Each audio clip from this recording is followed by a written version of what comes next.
Hola, bienvenidos al curso de C Sharp. En este video vamos a ver el uso de las clases, vamos a hacer una comparación con Java y vamos a generar la biblioteca de clases. Mi nombre es Javier Miles y soy maestro en tecnología de la información.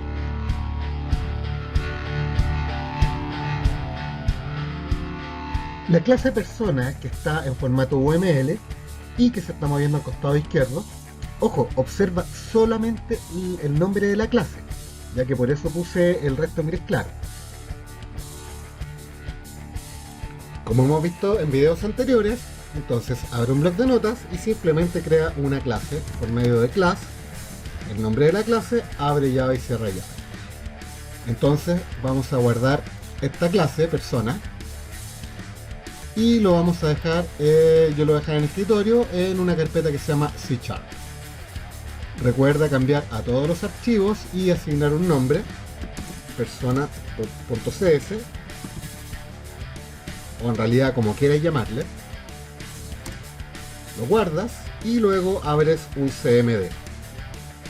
Entonces puedes abrir, por ejemplo, acá en la carpeta C Sharp, aquí está mi persona CS, y simplemente haces clic acá, escribes CMD y se va a abrir un CMD en la ruta donde estaba en el explorador. Para compilar esto, por medio de CSC y el nombre de la clase. Aquí dice que no tiene ningún método main estático, por lo tanto no va a crear el ejecutable. Entonces aquí deberíamos crear un ejecutable.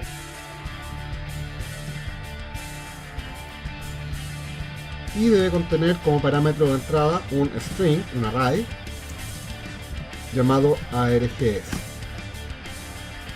Guardamos, volvemos a compilar y vemos que acá te generó un .exe. Para ejecutar simplemente persona.exe.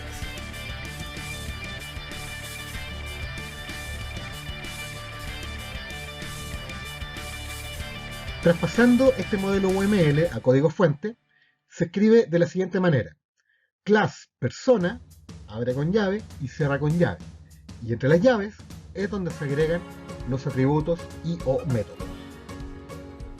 Siempre al final debe existir un paréntesis de llave que cierre la clase.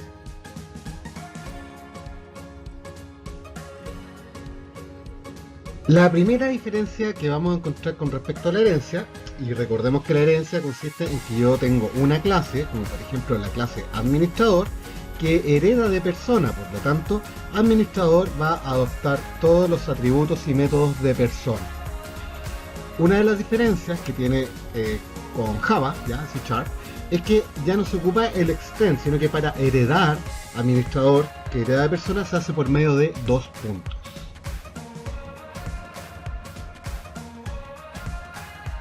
Vamos a hablar algo acerca de los packages. En Java los packages consistían en que tú los archivos los dejas dentro de las carpetas y cuando este archivo .java está dentro de la carpeta lo debes especificar por medio de la instrucción package. En C Sharp no existe las carpetas, no existe eso, pero sí reemplaza el namespace. El namespace consiste en que tú puedes tener dos archivos .cs y cada uno va a pertenecer a un namespace distinto. Entonces esto querría decir en Java que pertenecen a packages distintos, aunque estén dentro del mismo directorio. Entonces puedo tener archivos en C Sharp en distintos directorios, pero si pertenecen al mismo namespace, entonces se pueden llamar directamente.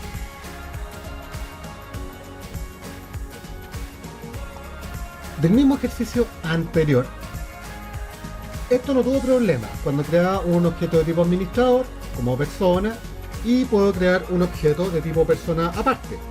Persona P es igual a un new persona.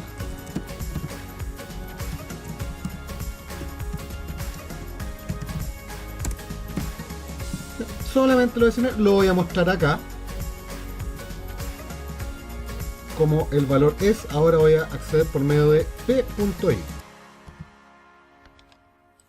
Lo guardo, lo compilo y se ejecuta correctamente.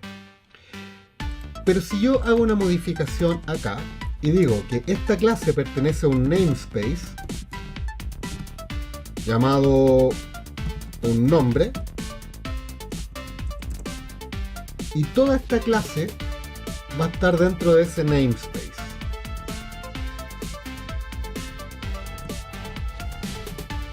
Ahora al momento de compilar me va a decir que no se encuentra el espacio de nombres persona. Entonces podría acceder directamente por medio de, acá en clase administrador, realizar un using un nombre, que es lo que conocíamos como import en Java. Si volvemos a compilar esto, ahora me dice que todos deben preceder el resto de los elementos definidos en el espacio de nombre, excepto las declaraciones alias internas. Entonces ahora tendríamos que reordenar esto, colocar primero acá este using y luego ese namespace. Ahora compila y se ejecuta correctamente. Entonces el namespace es la agrupación de clases, ¿ya? Que es lo que conocíamos como package en Java. Pero en Java cada package debería estar los archivos dentro de una carpeta. Acá da lo mismo donde esté. Fíjate que incluso hasta las clases están dentro del mismo archivo, ¿ya? Pero como las asigné con namespace, ¿ya? Entonces ahora pertenecen a otro espacio de nombres. Con respecto a la visibilidad tenemos otra diferencia con Java. En C# se maneja el término de ensamblado. En términos súper prácticos y para no complicar tanto el tema, un ensamblado, imagínate que es cuando tú compilas un código fuente, te genera un ejecutable, ese es un ensamblado. Si ejecutas otro código fuente, te va a generar otro ensamblado. Eso es. Entonces, para los ensamblados podemos acceder a los elementos por medio de herencia o por medio de tipo, como por ejemplo administrador A es igual a un new administrador. Ya ahí accedimos por medio de un tipo. Entonces, cuando es de tipo public, puedo acceder desde otros ensamblados, puedo acceder a otros ensamblados, ya sea por herencia o por tipo. Cuando es de tipo privado, no puedo acceder por el ensamblado, ni por los ensamblados, ni por tipo, ni por herencia. Solamente puedo acceder desde la clase. Cuando es de tipo protected, puedo acceder desde el mismo ensamblado o desde otros ensamblados, pero solamente por medio de herencia. Y aquí la diferencia es el tipo internal. En Java, cuando no le ponemos un modificador, quiere decir que es default. Acá el modificador, cuando es default, en Java, acá se llama internal. Cuando no le ponemos modificador, por defecto es internal. Y eso significa que solamente puedo acceder desde dentro del ensamblado, ya sea por herencia o por tipo.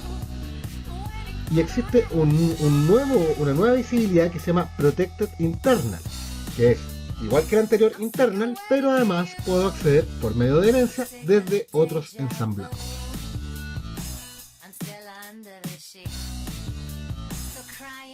Continuando con el ejemplo anterior, entonces si acá persona lo cambiamos a un tipo private, guardamos,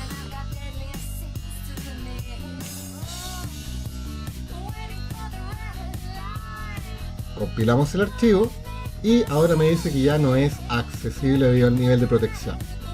Entonces, cuando ahora es private, debería colocar los get and setters. Get i. Entonces acá vamos a retornar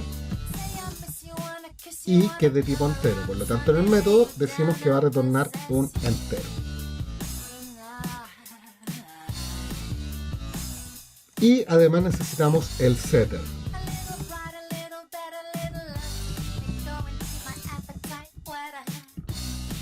Y para setear esto, necesitamos que este método reciba el valor que le vamos a asignar ahí.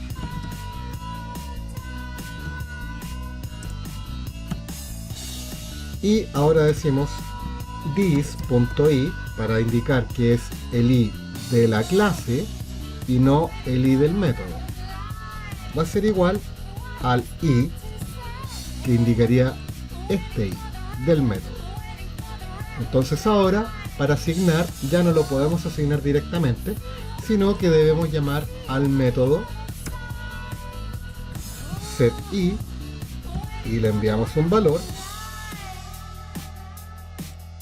Lo mismo acá, p.setI33, lo voy a copiar desde acá y lo pego acá abajo.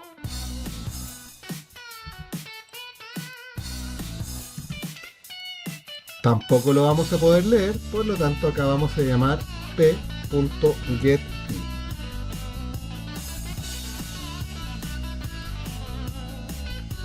Compilamos, nombre persona.i, me dio el error en la línea 7. Entonces hacemos lo mismo acá. Guardamos, volvemos a compilar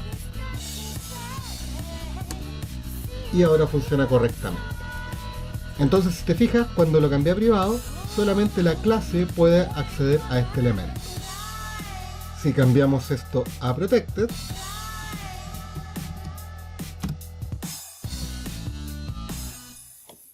va a seguir funcionando porque vamos a acceder por medio de los getters and setters. Entonces vamos a volver acá a o.i y p.i.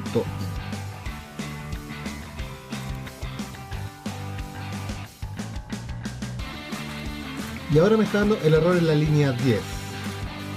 Y esto es porque aquí estoy tratando de acceder al elemento por medio de un objeto. Entonces, como es de tipo protected, no puedo acceder por medio de un objeto, pero sí lo puedo acceder por medio de la herencia, como es este ejemplo.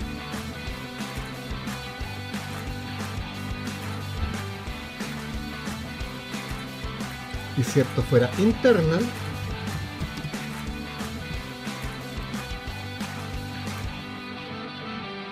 funciona correctamente porque estamos ingresando desde el mismo ensamblado y funciona el acceso tanto por herencia como por tipo.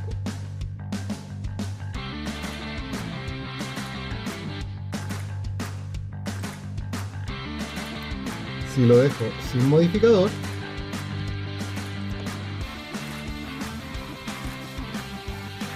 vemos que ahora nos dice que ya no es accesible debido al nivel de protección. Una clase, método o campo declarado como estático puede ser accedido o invocado sin la necesidad de tener que instanciar un objeto de la clase. Pero a su vez, esta clase nested class o cualquier clase estática es un elemento único para todas las clases que hereden de él o bien objetos que se hayan creado.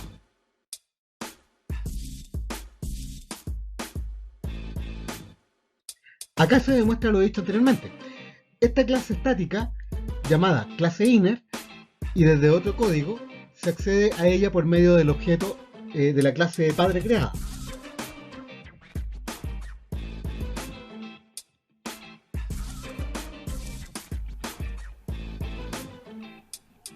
Stack y heap funciona de la misma manera que en Java.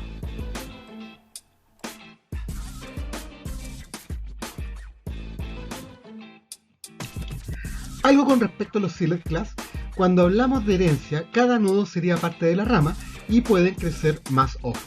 Es decir, se pueden crear nuevos objetos de tipo hoja, pero la última hoja va a ser el final de la rama y posterior a esa última hoja ya no se puede crear nuevos elementos que hereden de ella. Una clase select es simplemente una clase que no puede ser heredada. Es lo que llamábamos en Java de tipo final. En este caso, clase padre se ha marcado como select. Por lo tanto, en clase hijo, al intentar heredar, arrojará un error de compilación. Dejando operativo nuevamente, cambiando a internal. Guardamos, compilamos y vemos que compila bien. Para evitar que persona sea heredado, Entonces, acá lo declaro como sealed, lo que antes en Java se llamaba final. Entonces ahora compilamos y ahora me dice que no se puede heredar.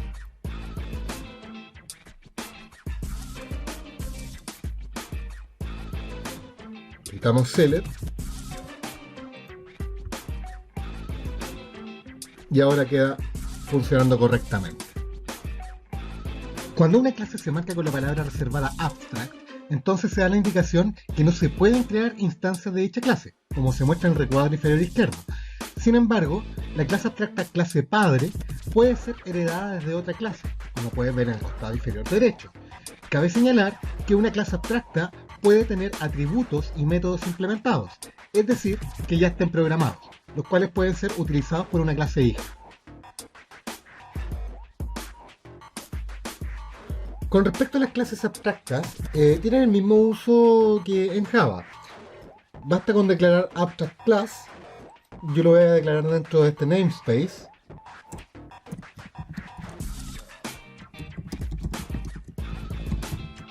Por ejemplo, humano.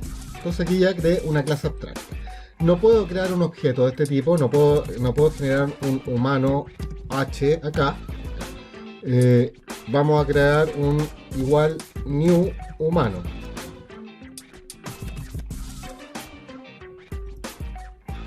Y aquí me dice que no se puede crear la instancia o interfaz abstracta. Entonces, lo único que podría hacer con humano sería heredarlo. Entonces, la clase persona hereda de humano. No puedo crear el objeto, pero sí puedo heredarlo. Y ahora continúa correctamente el programa. Las clases, como hemos visto, poseen atributos, variables de la clase, como por ejemplo int a. Entonces se ha declarado una variable entera llamada a. La creación de objetos es lo mismo que declarar una variable. Tal como la declaración de un entero, tú puedes declarar una variable llamada p, de tipo persona, y esa persona tendrá atributos y métodos. Por lo cual, el objeto p que acabamos de crear también tendrá esos atributos y métodos. La sintaxis de los métodos es declarar el tipo de retorno, es decir, lo que devuelve el método, y luego el nombre del método, seguido de los paréntesis para entregar parámetros que son las variables que van a ingresar a la función para que sean utilizadas. En este ejemplo, se declara un método llamado nombre-método, el cual no recibe parámetros dentro de los paréntesis, y se declara que al finalizar el cuerpo del método, lo que está encerrado entre llaves, debe existir la palabra reservada return seguido del objeto o valor que se devolverá.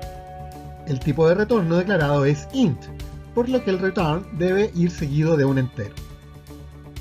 En este otro ejemplo, el método espera que se devuelva un tipo string, por lo cual ahora el retorno del valor 123 será entre comillas para representar que es un string y no un número entero. En este otro ejemplo, cuando se estipula como tipo de retorno void, quiere decir que no debe aparecer la palabra return por ningún lado dentro del método, ya que se indicó expresamente con void que el método no retornaría valor. Y en este último ejemplo, el método recibe un valor de tipo entero, el cual, cuando ingresa al método, dicho valor se almacenará en la variable declarada entre los paréntesis, con nombre edad, para poder trabajarlo dentro del cuerpo del método. Una vez que finaliza el cuerpo del método, la variable edad es candidata para ser eliminada por el garbage collector. Los tipos de retorno pueden ser int, string, float, cualquier tipo de dato primitivo. Pero también se puede esperar el retorno de objetos como tipo persona, listas, en fin, cualquier tipo objeto, con tal que coincida el tipo de retorno con lo declarado en el método.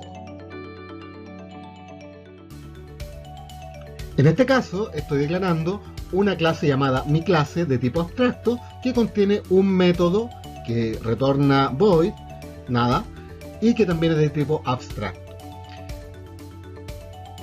Clase hija hereda de mi clase, pero como está marcado como abstracto, tengo que implementar el método por medio de la palabra reservada override.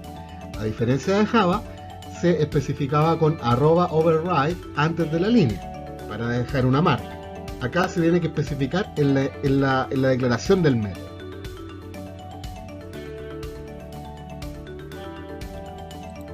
Si a esta clase abstracta yo creo un public void restar, por ejemplo,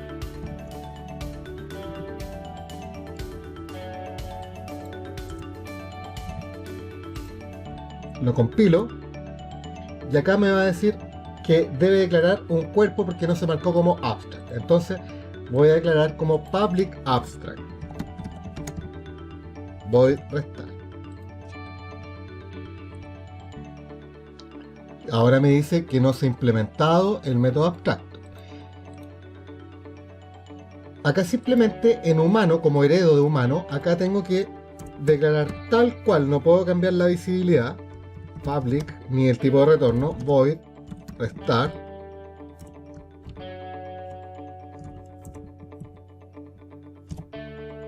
lo guardo, vuelvo a compilar y ahora me arroja un warning y me dice que se está ocultando el miembro heredado, ¿ya?, de restar. Entonces aquí me propone y me dice si efectivamente quiere ocultar el método, entonces utilice new.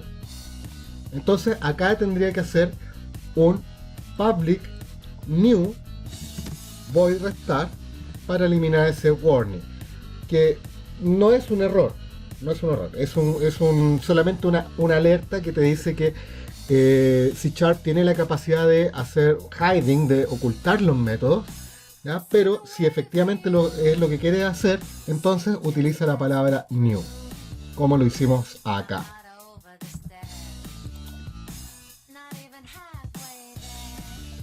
Ahora se fue ese warning y quedó con un error que nombre de persona no implementa el método abstracto heredado restar. Ya que a diferencia de Java, que es otra diferencia, si bien en Java no es necesario que coloques el @override, ¿ya?, se sugiere y te va a arrojar un warning. Pero acá no existe el @override como en Java, de esta manera que colocábamos, ¿ya? Eso no se coloca ahí, pero se coloca acá, new override, y acá se especifica que estamos sobreescribiendo este método. Guardamos.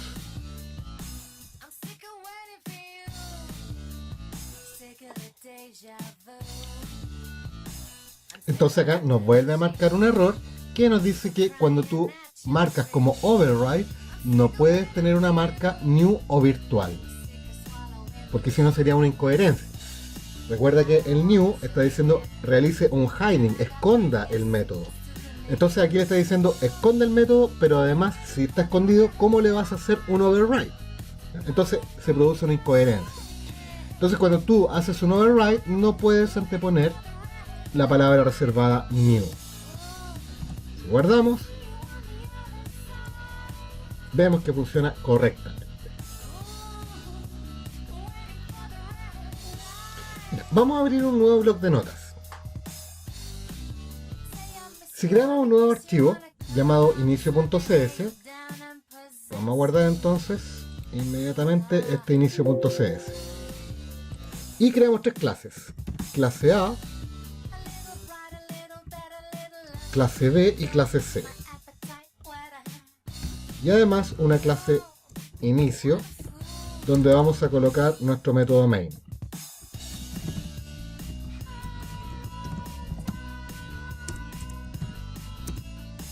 Y acá vamos a crear los objetos de clase A,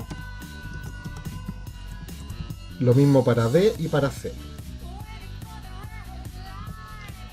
Clase A va a tener un método que se llama imprimir.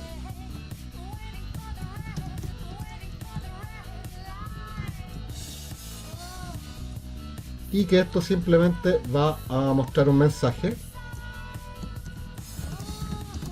y me va a decir que es clase A.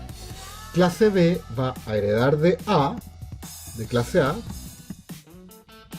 y clase C va a heredar de clase B.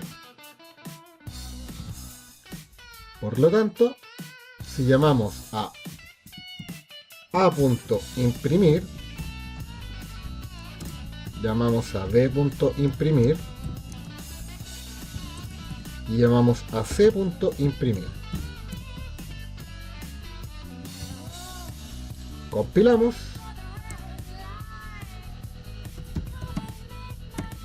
Ejecutamos inicio.exe y me dice que es clase A porque se están heredando. Pero imagínate que acá voy a crear un nuevo objeto, como hay existe una herencia, y digo que A va a ser igual a un new B, clase B.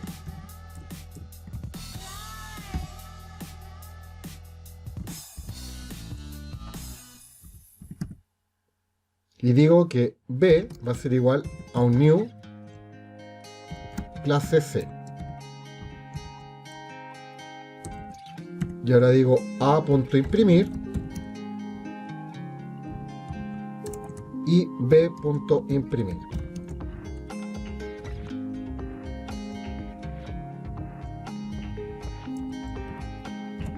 Guardo, compilo y ejecuto.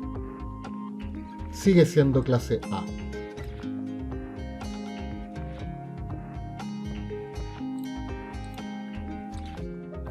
Pero si a clase B y clase C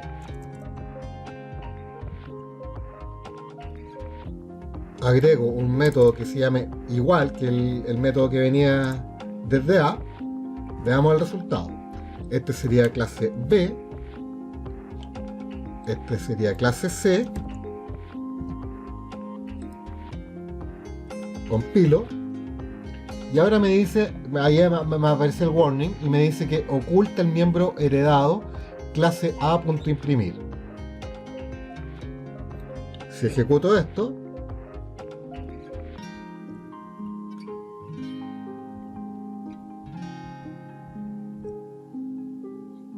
clase A, B, C y ahora A y B. Entonces aquí me está diciendo que está ocultando el miembro heredado. Entonces, para hacer eso me dice utilice la palabra new. En donde bastaría acá cuando estoy haciendo el override. Entonces este lo estoy generando con medio de un new.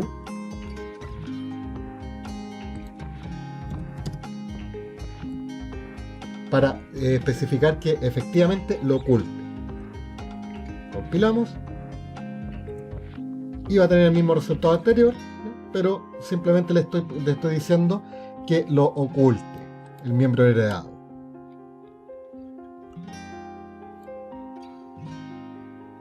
Sin embargo, si ahora cambio esta palabra reservada por override,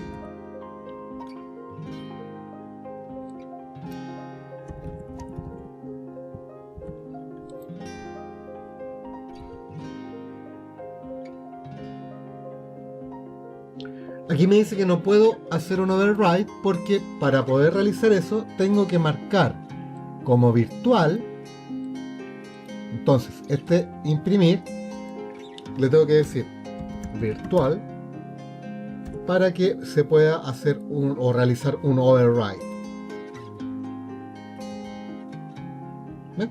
Y ahora funciona correctamente. Y fíjate que ahora es clase B y clase C, a diferencia del anterior que era clase A y clase B. Entonces ahora efectivamente sobreescribí el método.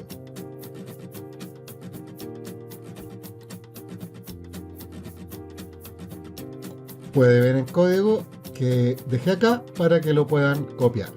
Fíjense muy bien en las llaves que abran y cierran correctamente.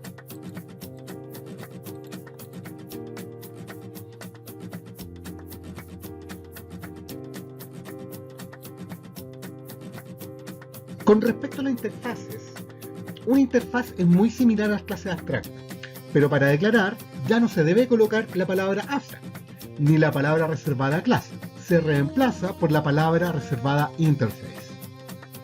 En las interfaces solamente se declaran los métodos, no deben tener cuerpo. De hecho, no permite implementar métodos dentro de las interfaces, solamente se declaran y se omiten las llaves. Se finaliza con punto y coma, así nada más. Además, no es necesario especificar en los métodos que son abstractos, sin body del método, ya que en las interfaces no se puede implementar métodos. Para utilizar las interfaces no se deben heredar, como vimos en el ejemplo anterior, sino que se deben implementar esas interfaces. Lo cual, cada clase que lo implementó debe implementar todos los métodos abstractos, obligatoriamente, que se han declarado. Se le conoce como interfaz funcional a toda interfaz que tenga solamente un método abstracto. Bueno, una interfaz puede tener más de un método abstracto, ¿ya? Pero para que sea funcional, debe tener solamente un método abstracto.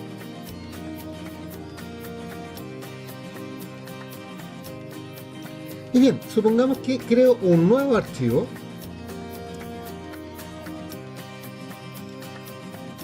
¿Ya? Una nueva clase, class inicio 1, por ejemplo. Y este va a tener su propio main.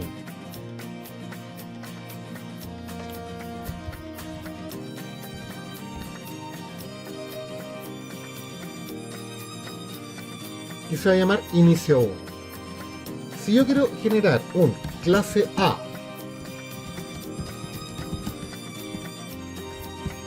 y luego llamar a.imprimir, ¿ya? Entonces podría generar de esta manera. Clase A la puedo llevar a un nuevo archivo, ¿ya? Eso no tiene incidencia, pero lo que quiero señalar es que si trato de compilar inicio 1,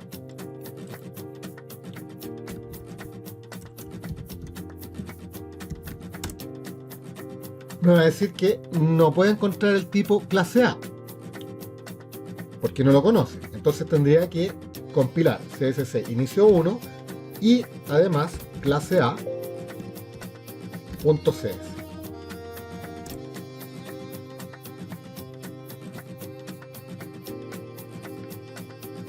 Entonces este clase A lo podemos llevar a un nuevo archivo.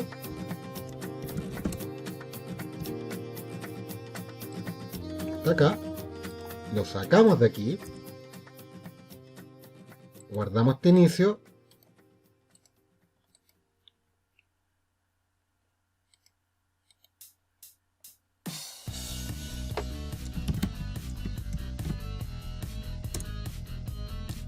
simplemente lo quité desde un archivo para dejarlo en otro. ¿Cómo funcionaría esto ahora? Compila perfectamente. Inicio 1.exe. Perfecto. Y si compilo ahora inicio.cs, me va a decir que no encuentra clase A. Por lo tanto tengo que compilar los dos archivos juntos. Clase A.cs. Ahora inicio.exe funciona. Inicio 1.exe funciona. Pero si hago una modificación en clase A,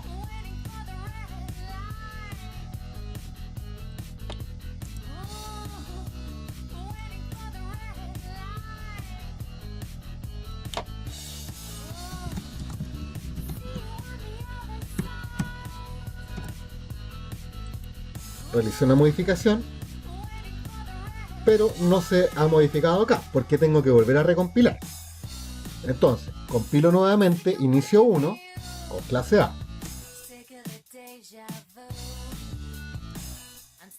Ahora la clase está modificada. Pero ¿qué ocurrió con solo inicio.exe?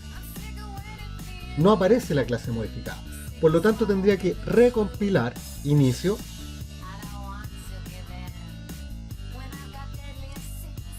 para que adopte los cambios de la nueva clase A. Entonces, clase A va a ser una clase que va a estar compartido en dos ejecutables. Si hago la modificación en clase A, tengo que volver a recompilar entonces ambos .exe para que adopte las modificaciones del nuevo archivo de clase. Es ahí cuando entra en juego la biblioteca de clases, que serían los DLL. Este archivo, esta biblioteca, ¿ya? Yo lo voy a generar como una DLL para que se pueda compartir entre este archivo y este archivo. Entonces este sería el que está, el que sería compartido con el resto. Entonces, para compilar clase A y para generar una biblioteca de clases, se realiza por medio de csc/target,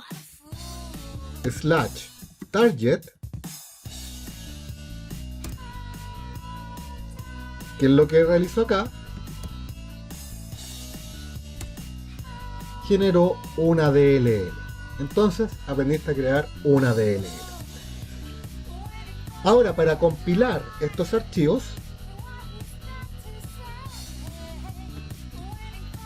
entonces ahora para compilar inicio y utilizar esta DLL, lo realizo por medio de csc/reference.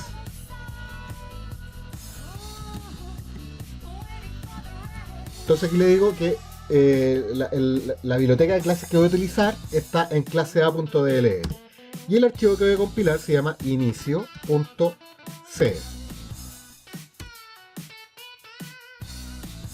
Y acá es donde estábamos hablando acerca del nivel de protección. Como es otro compilado, es otro ensamblado, veamos clase A qué tipo de visibilidad tiene.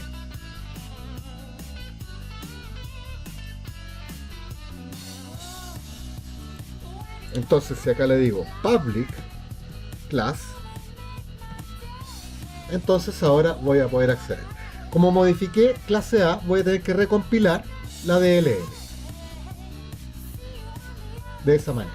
csc/target, library, o minúscula, y el nombre del código fuente.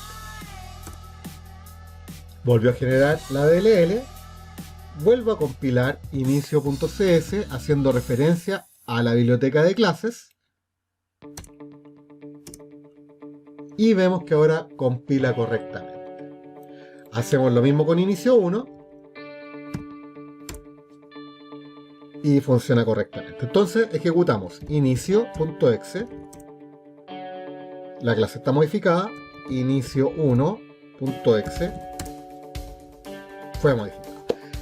¿Y cuál es la ventaja de esto? Que si ahora vuelvo a modificar clase A,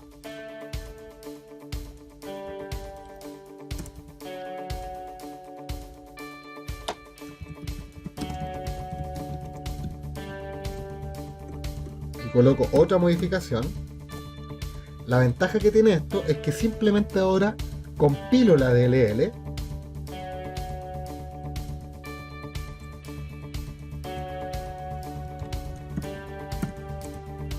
pero fíjate que no es necesario recompilar el ejecutable. Entonces, en este video aprendiste a crear una DLL y aprendiste cómo compilar haciendo referencia a una biblioteca de clases.